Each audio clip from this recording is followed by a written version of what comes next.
Hey guys, so this is a video for series resistive inductive RLC circuits. So I suggest that you do the PowerPoint that's saved for that specific module, and then we will look at this PowerPoint which goes over a couple of different examples. I'm also going to do another video of questions that pertain to the module tests. Okay, so this is supportive of the PowerPoint for this specific module. Okay, so here I have a capacitor in series with an inductor. The capacitance has a rating of 70.3 microfarads.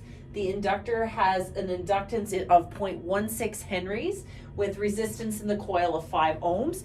Supply voltage is 120 volts, 60 hertz frequency. So I'm going to solve all the variables using the triangle method.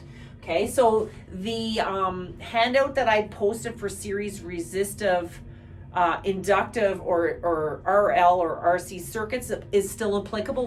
We're still dealing with series circuit, so current will still be the link between the triangles. Okay, so certainly don't hesitate to use that sheet to guide you through that relationship with the triangles. Okay, so I'm going to draw the triangles that pertain to the loads contained in this circuit. So again, it's a series RLC. So actually in this case, we don't have any resistors, but we do have resistance in the coil. Okay, so I'm going to do impedance triangle, voltage triangle, and power triangle. Okay, so the impedance triangle for a capacitor, capacitors are pure, meaning they have no variables of resistance in them, they have no inductance in them, so the triangle is just a vertical straight line, and it would be the variable of capacitive reactance. Okay, because capacitive reactance is a variable of or a factor of impedance.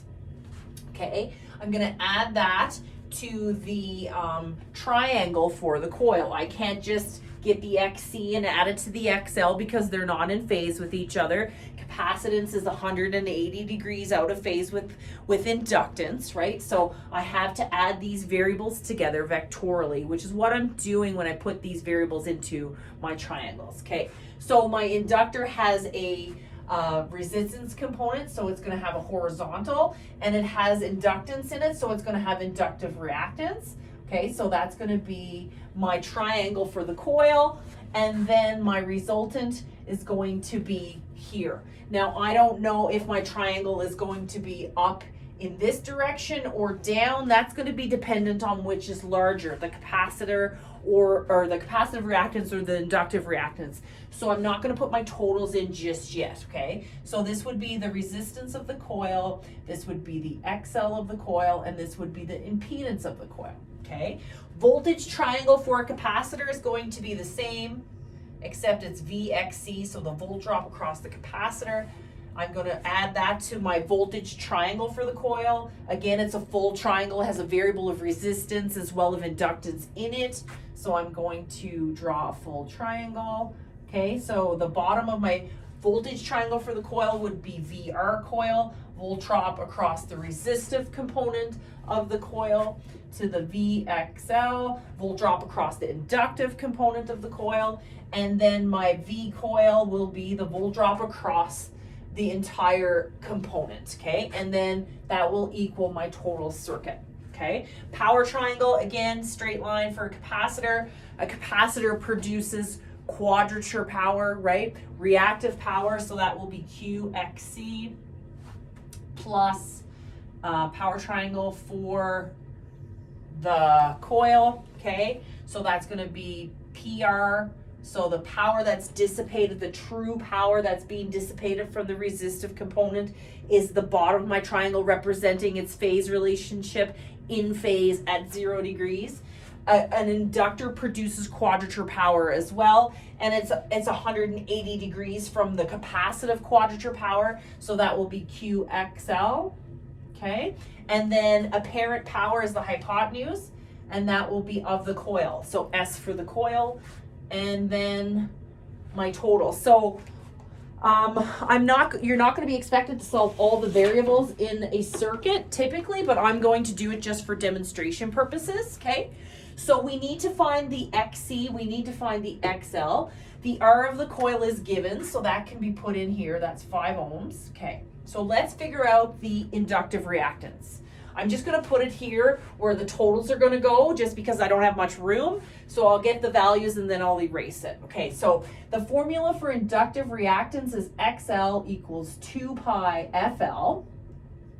So 2 times pi times frequency, which was given at 60 hertz, times 0.16 henries. Okay, that's going to give me my inductive reactance. And my calculator is all the way over there. I will go get it. Oh, turbulence. Okay, so 2 times pi times 60 times 0.16 gives me an inductive reactance of 60.32 ohms. Okay, so I'm going to write that in here. XL equals 60.32 ohms. Okay, and then that'll go here as well. My XL is 60.32 ohms. Okay, so let's figure out the capacitive reactance for the capacitor. So the formula for XC is 1 all over 2 times pi times frequency times capacitance in microfarads, right? So it's going to be 1 all over 2 times pi times 60 hertz times 70.3 microfarads times 10 to the negative 6, right? Because micro is the unit of our capacitors rated in. So 2 times pi times 60 times 70.3 exponent negative 6 equals second function x to the negative 1. My capacitive reactance is going to be 37.73 ohms. XC 37.73 ohms, okay? So 37.73 ohms. So definitely get comfortable with using those formulas and putting them into your calculator properly. Okay, so I'm just going to erase this now so I can draw my total. So my circuit total, I didn't draw them because I wasn't sure the direction of my triangle. Now that I know that my inductor is larger than my capacitor, that means my overall circuit total is going to be inductive. So that means I'm going to draw my totals upright. Okay, if my capacitor was larger than my inductive reactance, if my capacitive reactance was larger, then my triangle would actually be facing the other way. And that's an indication of the direction of the phasor, right? These triangles are actually symbols or representations of phasors, okay? Academy Award coming my way. All right, so my total is going to be R total, X T total, so total reactance, okay, and then Z total. And then for my voltage, so it would be VR total, VXT, and then E total, supply. All right, and then it would be PR total, QXT total, and then S total. Okay, so I can put the 120 volt supply on the hypotenuse of my voltage triangle for the circuit. So that's 120 volts. Okay, I've solved my XC and my XL. So I have 5 ohms of resistance in the inductor. There is no resistor in series with this circuit. So that is the only component of resistance in the circuit. So whatever I have for resistance in the coil would then move over to the resistance total for the circuit. Okay, so that would be 5 ohms. Now I want to look at the difference between XL and XC. So I want to use some different color markers here, just to kind of help with the visual for this. So we have on this. Okay, so we have, I'm just going to erase this for a minute. So this is my resistance, right? My R total, which is 5 ohms. okay? I have 60.32 ohms of inductive reactance. So that would be up this way. So that would be XL equals 60.32 ohms. And then my capacitive reactance is down this way, okay? And it's smaller. The magnitude is smaller. XC equals 37.73 ohms. So before I go too foolish with the math here, let's just look at this, okay? So the resistance is the bottom of my triangle representing the in-phase component of this circuit at 0 degrees. My XC is 90 degrees from the resistive portion, and it would be considered leading because it comes from capacitors, okay?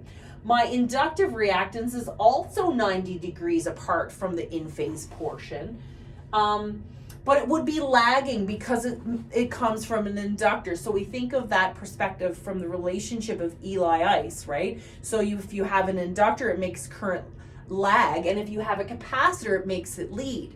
I want you to recognize now the relationship of these two variables to each other, okay? These are 180 degrees apart. So essentially, the smaller one takes away from the larger one, leaving us with a net reactance of either inductance or capacitance. So I drew my triangle upright because the XL is larger than the XC. And that is being demonstrated with XT, reactance total. How I determine the reactance total is I take the smaller one from the larger one, and that gives me my net resultant. So if you do 60.32 subtract 37.73, that will give me my XT, okay? 60.32 subtract 37.73 gives me 22.59 inductive reactance lagging because my inductor is larger. So that's my overall net reactance lagging, okay? So it's 22.59 ohms, okay? So hopefully that makes sense. That's very important, okay? So I'm gonna go back to Z here. So hopefully that visual helped you. Okay, so this is my Z, all right? Okay, so 5 ohms is the bottom of my total. My XT is my reactance total, and it's the difference between XL and XC. My XL is larger, so my reactance is considered an inductive reactance, meaning it's lagging, making current lag the voltage. Okay, so I want to figure out the current for the circuit so I can then solve all the other unknown variables. So we know that impedance is the variable that we need to find current, right? So we need to add these two values together vectorially, and that'll give us the impedance. And then once we have the impedance, we can apply that to our Ohm's law to figure out the current for the circuit, okay? So impedance is going to be the vectorial sum of RT and XT. So 5 squared plus 22.59 squared equals, and then the square root of it. So 23.137 ohms. Rule of thumb, go around 3 decimal places, okay? So now that I have impedance total, I can figure out the current that's flowing through the circuit. And being that it's a series circuit, the current is going to be constant, and the volt drops are going to be added vectorially, okay, to represent the relationship between them. So it's going to be 120 volts, which was given, divided by, that's supposed to be Z total. I'm sure you're all sitting there going, what's she on? Sorry. 120 volt divided by impedance total, so that value there. You like that, Dan? Okay, 23.13 ohms, and that gives me a current of 5.18. So 8, so I'm going to say 5.19 amps. Okay? So that is the current that's flowing through the circuit. Series circuit current is constant. It's also going to be the link between our triangles, okay?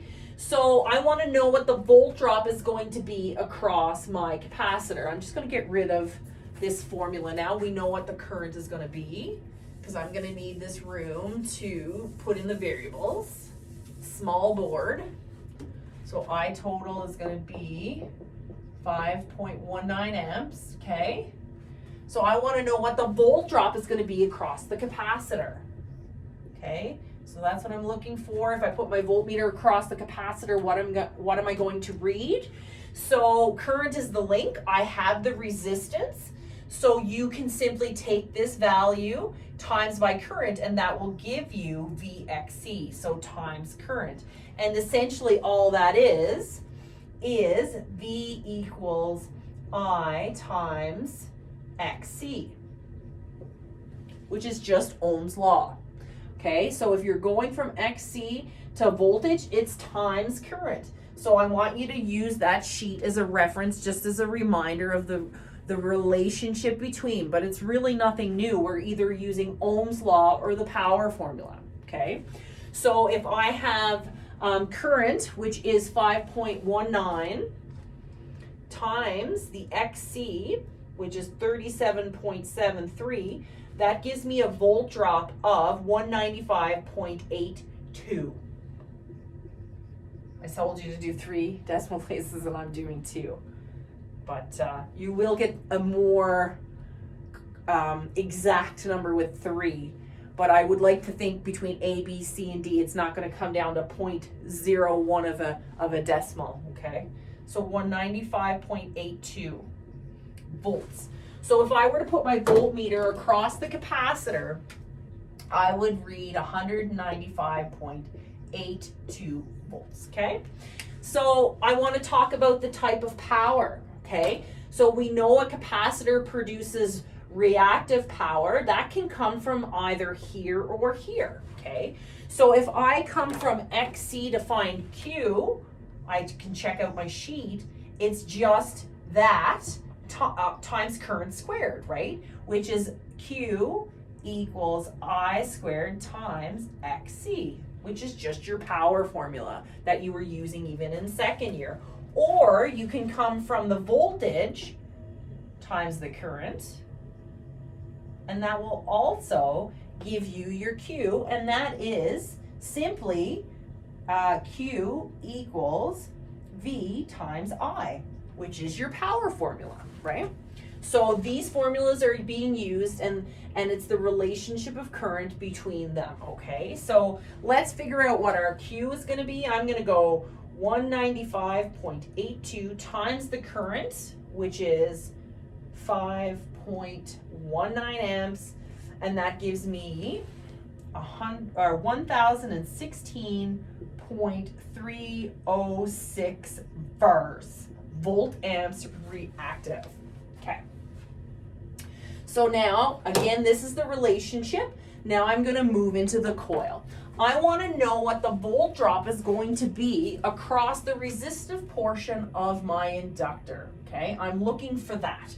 So I can take the resistance of my resistor, times it by the current, and that will give me the volt drop across it. Okay, so I'm going to go 5 ohms times the current, which is 5.19 amps, and that gives me 25.95 volts. Okay, I want to figure out the power that's coming from that resistor. True power is the power that dissipates from the resistive component of our coil. That can be found, again, either going with the XL times current squared, okay? Or not the XL, sorry, the 5, the resistance times current squared will give me that. Or I can do this times current, and that will give me that. So the relationship is the same, right, throughout all of the triangles. So I'm going to go with this times current. So I'm going to go that times 5.19 equals, and that's going to be 134.681 watts. Okay. Or I could have done, like I said, this times current squared, and that would also work. So it's going to depend on what information is given to you in the circuit. Again, you're not going to have to solve for everything like I'm doing, okay? So I can now figure out my VXL by taking this times current to give me this, okay? So I'm going to do that. So 60.32 times the current, 5.19, that equals 313.06 volts. Okay, so our voltage across the resistive component is 25.95 volts. Okay, the volt drop across the inductive component is 313.06 volts. Okay, these voltages are 90 degrees out of phase with each other. Okay, so for me to find out what the volt drop is across the whole inductor, like if I were to put my voltmeter across here and here, that would be the vectorial sum of those two sides, and it would be represented by the hypotenuse of my voltage triangle. Or if I'd finished solving the impedance of my coil, I could have used that times current. So there's going to be multiple ways to solve for unknown variables. Again, it's going to be dictated by the information that's given to you in the circuit, okay? So I'm going to do the Pythagorean sum just to find out what the volt drop would be if I were to go across the coil. So that's going to be 25.95 squared plus 313.06 squared equals second function square root. That works out to be 314.134 volts. Okay, so if I were to put a voltmeter across my inductor here, I would read 313.13 volts. Okay. Okay, QXL, I want to figure out how much reactive power is being produced from that inductor. I can take the 60.32 times it by current squared, or I can take the volt drop times current, and that will also give me Q. So I'm going to do the times current squared, okay? So 60.32 times 5.19 squared equals error. Sure it does. 60.32 times 5.19 squared equals 1,624.79 vars. I want to double check that number. It's pretty big. So I'm going to go voltage times current and just see if I get the same number. Because we are detectives. And I get the same number. That's awesome. So this works. All right. So I want to figure out the apparent power of the coil. I can do it in multiple ways. I can take the volt drop across the coil and times it by the current to get this, or I can do the vectorial sum of these two sides, right? So I can use Pythagorean, or I could have used this number, but I didn't do that, so we'll do that next.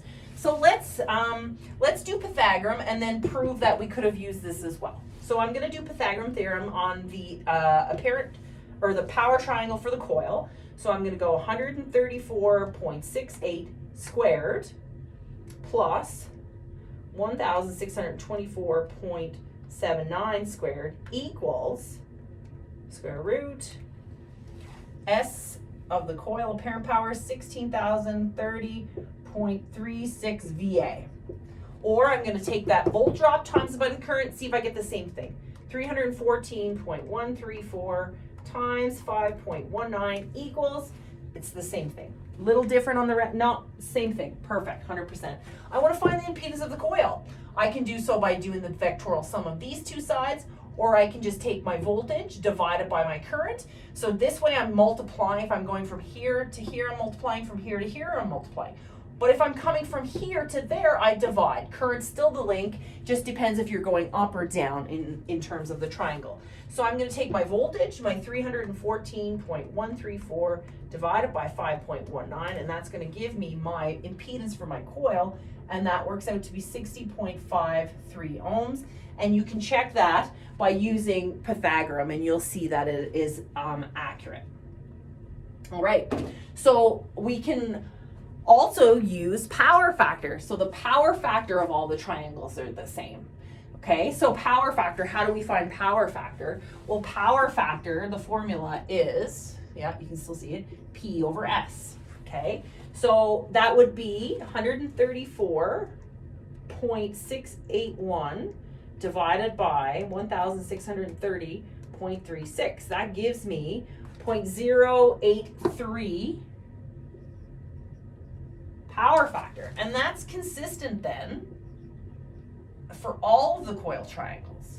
So I want to use that now in my totals just to show you that's another variable you can use to solve for unknowns if you don't know, or if that's what you're stuck with using.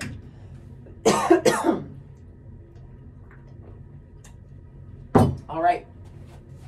So I want to figure out what the power factor is. So we used the power triangle to find the power factor, but I want you to recognize that power factor is the same as cosine. All right, so adjacent over hypotenuse will also give us the power factor. So if I have a full impedance triangle, I can find the power factor by using cosine, and then I can use the power factor of that triangle for the rest of the circuit totals. That's true, right? So the power factor for this impedance triangle would be 5 divided by 23.137, and that gives me 0.216, and that will be consistent throughout. So we're going to finish the rest of it using power factor and just confirm that we're right. Okay, so if I have 120 volts here and a power factor of 0.26, I would just go 120 times 0.216, and that will give me my VRT. All right, 120 times 0.216 equals, so my VRT is going to be 25. Oh, wait, now is it 2.6? 5 divided by 23.137 equals 2161. Okay, so if I have 120 times 0.2161 equals 25.93, which is less than this, but pretty close. Okay, so the thing is, our rounding is a bit of an issue, right? We might not have, because my current is 5.19, it's actually 5.18 something, right? So this is where rounding is an issue. But I guarantee you 25.95 and 25.93 is the right answer. I'm just using the power factor, okay? So I want to find my VXT. My VXT is going to be the difference of these two values, just like my XT was, okay? So this times current will give me this, or I can do Pythagorean. 120 squared minus 25.93 squared will give me this. I'm going to go with 22.59 times 5.19 equals 117.242, okay? And if you go with the difference between these two, that should be relatively close. 313.06 subtract 195.82, and it gives me 117.24, right? All right, so I want to go with our power factor. Again, I have 120. Let's actually put our power on the bottom. Okay, so our PR worked out to be 134.681. The only variable of true power in this circuit came from the resistive component of our coil. So whatever is in our coil for power will be our PR total. So I'm just picking this just so it's a little bit different. Okay, so now I want to use the power factor. So when I had the hypotenuse and I was using the power factor, I went hypotenuse times 0.216, and it gave me my base. It's just trig. I'm just transposing the cosine formula. But you're going to do that so much, I want you to recognize if you had the hypotenuse, you times by power factor. If you have the base and you're looking for the hypotenuse, you divide. Rule of thumb, hypotenuse is always the larger side, right? So 134.681 divided by 0.2161 equals my S total, and that works out to be 623.24 VA. And I'm going to double check that. I'm going to go 120 times my current, 5.19, and that works out pretty freaking close. I got 623. Okay, so it's just some rounding. And then I want to find my QXT. Millions of ways to do it. I can take my XT times it by my current squared. I can take my VXT times current. That would also work. I could go Pythagorean. My hypotenuse squared, subtract my bottom squared, square root of that will give me that, right? Many ways to solve for the unknowns, okay? I'm going to go 117.242 times the current, 5.19, equals 608.49 vars. And you can use Pythagorean to verify that that S is accurate. So like I said, you're not going to have a question in your module test asking you to solve for everything, but I wanted to just show you the relationship between everything. So I am going to be posting a couple more videos this week. I'm going to try and do a little bit more circuit work with you guys for this stuff. I know it's quite hard. It's very important that you guys are watching your videos, because I won't be able to teach each one of you individually through virtual classroom. I certainly can help you work through the problems, but it's important that you're using these videos. I know they're long, but this is there's a lot to these circuits, okay? So I hope this helps you. Be prepared for a few more this week, okay? Good luck, guys. Thank you.